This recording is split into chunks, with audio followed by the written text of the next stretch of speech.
विधानसभा चुनाव के ठीक पहले पीएम मोदी बिहार में रात में रुकेंगे और यहीं से बिहार के चुनाव के ठीक पहले खेल हो सकता है। महागठबंधन के अंदर टेंशन बढ़ी हुई है क्योंकि मोदी रात में पटना क्यों रुक रहे हैं, सवाल है। समझेंगे पीएम मोदी का 2 दिवसीय दौरा बिहार में है और इसका मकसद क्या है, वो भी पटना में ही। हमारे साथ हमारे सहयोगी विवेकानंद जी है। विवेका जी, पीएम मोदी बिहार एक बार फिर से आ रहे हैं। बिहार तो आते रहते हैं लेकिन पटना आ रहे हैं। पटना में रात्रि विश्राम भी है, फिर अगले दिन कार्यक्रम है।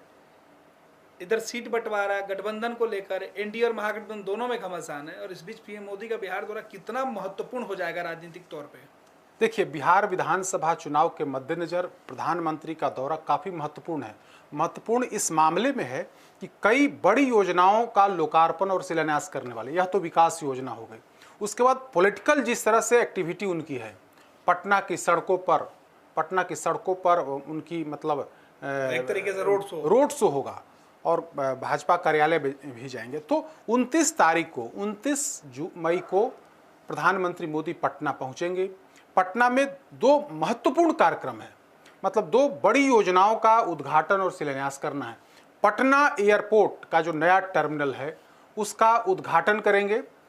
काफ़ी दिनों से इसकी तैयारी चल रही थी, काफ़ी दिनों से काम चल रहा था और अब जाकर के उस काम की समाप्ति होने वाली है और प्रधानमंत्री मोदी उसका उद्घाटन लोकार्पण करने वाले हैं।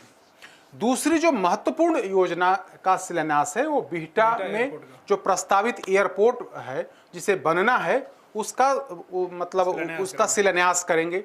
तो राजधानी पटना में से ही कार्यक्रम होगा और उस कार्यक्रम में दोनों योजनाओं का उद्घाटन और शिलान्यास होगा। तो बिहटा का भी जो प्रोजेक्ट है वो काफ़ी महत्वपूर्ण है।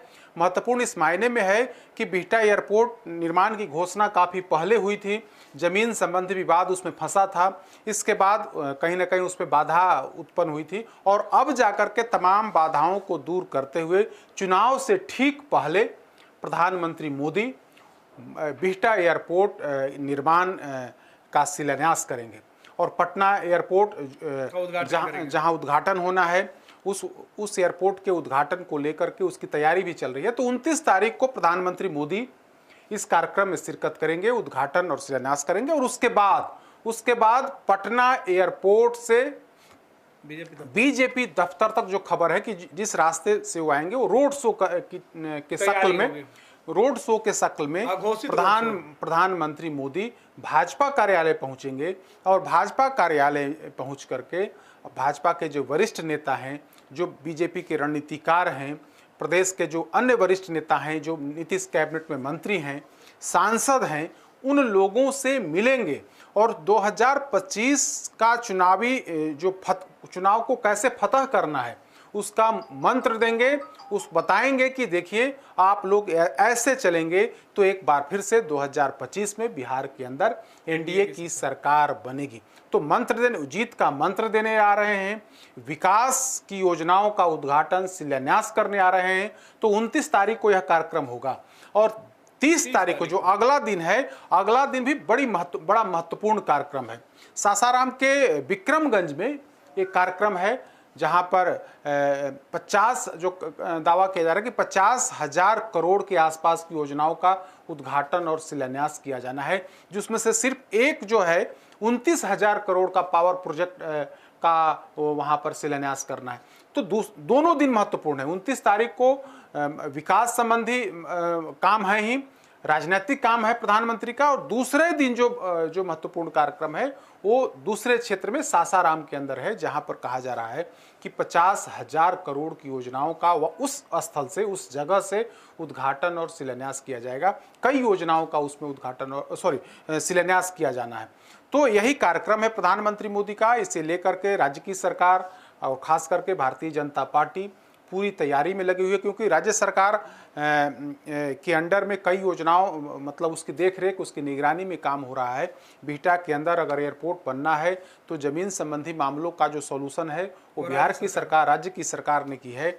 यहाँ पटना में जो एयरपोर्ट बनना है तो ठीक है, निर्माण एयरपोर्ट केंद्र सरकार के जिम्मे होता है, लेकिन राज्य सरकार की भी अपनी एक तैयारी होती है। तो उस हिसाब से राज्य की सरकार अपनी तैयारी कर रही है। 29 तारीख को भी काफ़ी महत्वपूर्ण है बीजेपी के लिए, एनडीए के लिए और बिहार के लिए भी। विवेका जी, जिस तरीके से पीएम मोदी चुनाव के पहले चुनावी बिगुल फूकने आ रहे हैं, देखिए जिस क्षेत्र का चुनाव किया गया राजधानी पटना, बिल्कुल, जहां बीजेपी के विधायकों की संख्या, जेडीयू के विधायकों की संख्या 2020 के चुनाव में घट गई, सासाराम का इलाका जहां एनडीए का खेमा कमजोर हो गया, तो क्या लगता है कि उस कमी को भरकर उस कार्यकर्ताओं को जोश उत्साह भरने के लिए और चुनावी रणनीति समझाने के लिए पीएम मोदी? देखिए 2020 के विधानसभा चुनाव और 2024 के लोकसभा चुनाव, जो पूरा मगध और जो शाहाबाद का क्षेत्र था, वो उसमें एनडीए की कमजोर स्थिति रही।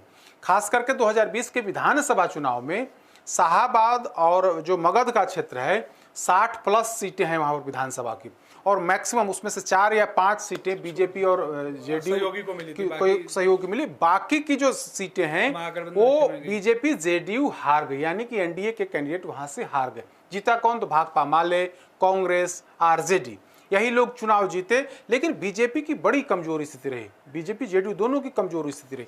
तो इस बार प्रधानमंत्री मोदी ने शाहाबाद इलाके को चुना है, उस इलाके को चुना है जहां पर 2020 और 24 में आपकी स्थिति, एनडीए की स्थिति कमजोर रही। तो उस इलाके में जाकर के प्रधानमंत्री मोदी बड़ा मैसेज देने वाले हैं, बड़ी योजनाओं को धरातल पर लाने की घोषणा करने वाले हैं, शिलान्यास उसका करने वाले हैं। और मकसद तो कहीं ना कहीं देखिए, जब कोई राजनेता या कोई प्रधानमंत्री, मुख्यमंत्री जाता है तो निश्चित तौर पर विकास के साथ साथ उनका मकसद यह होता है कि राजनीतिक मकसद होता है कि हम वहां पर जाएंगे तो उस इलाके में पार्टी का, उनके गठबंधन का प्रभुत्व बढ़ेगा। जो नाराज लोग हैं उनमें कहीं ना कहीं उनको मनाने की कोशिश होगी, उनको लुभाने की कोशिश होगी। तो आप इसको इस दृष्टिकोण से भी देख सकते हैं। ठीक है, बिहार को बड़ी योजनाओं का सौगात देंगे, लेकिन आप इसको इस दृष्टिकोण से भी देख सकते हैं कि 2020 के चुनाव में जिन इलाकों में बीजेपी जेडीयू कमजोर रही, वहां पर प्रधानमंत्री का दौरा अभी से शुरू हो गया है। और चुनाव से ठीक पहले करोड़ों की, हजारों करोड़ की योजनाओं का मतलब वहां से को देना उस इलाके में, और उस इलाके में दे करके मैसेज देना कि जो बिहार की एनडीए सरकार है, यानी कि जो डबल इंजन की सरकार है, वो डबल इंजन की सरकार विकास के पथ पर अग्रसर है। बिहार के कोने कोने में विकास की किरण पहुंचाने की वो सरकार जो है कोशिश कर रही है। तो इस कड़ी में प्रधानमंत्री मोदी का शाहाबाद इलाके में जाना, विक्रमगंज में जाकर के बड़ी योजनाओं की आधारशिला रखना, वहां पर उसका उद्घाटन, शिलान्यास करना, ये इस मायने में महत्वपूर्ण है कि उन इलाकों में जहां पर बीजेपी जेडीयू कमजोर है, उस कमजोरी से निकाल करके विकास के मतलब विकास की योजनाओं को दे करके जनता के बीच में यह पैठ बनाने की कोशिश, जनता के बीच में यह बताने की कोशिश कि देखिए हमारी सरकार जब आने वाले समय में जब फिर से आएगी बिहार के अंदर, तो इस विकास की किरण को हम और आगे बढ़ाएंगे।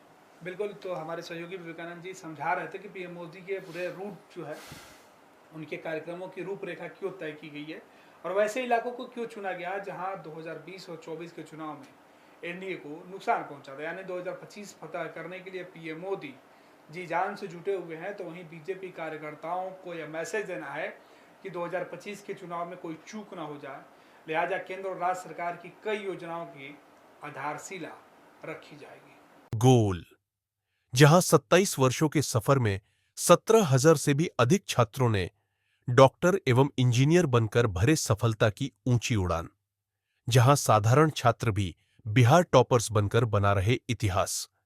दूरदर्शी शिक्षाविद श्री बिपिन सिंह के मार्गदर्शन में मेडिकल एवं इंजीनियरिंग के लाखों छात्रों के लिए आशा की किरण के रूप में गोल, the result factory. Ayushman Bharat के तहत निशुल्क surgery Netaji Subhash medical college एवं हॉस्पिटल में जनरल सर्जरी, नेत्र surgery, ENT surgery, ortho surgery, प्रसूति एवं स्त्री रोग सर्जरी की सुविधा आयुष्मान भारत के तहत उपलब्ध है। साथ ही बीमा कंपनी के द्वारा इलाज की सुविधा। NSMCH, अम्हारा, बिहटा, पटना।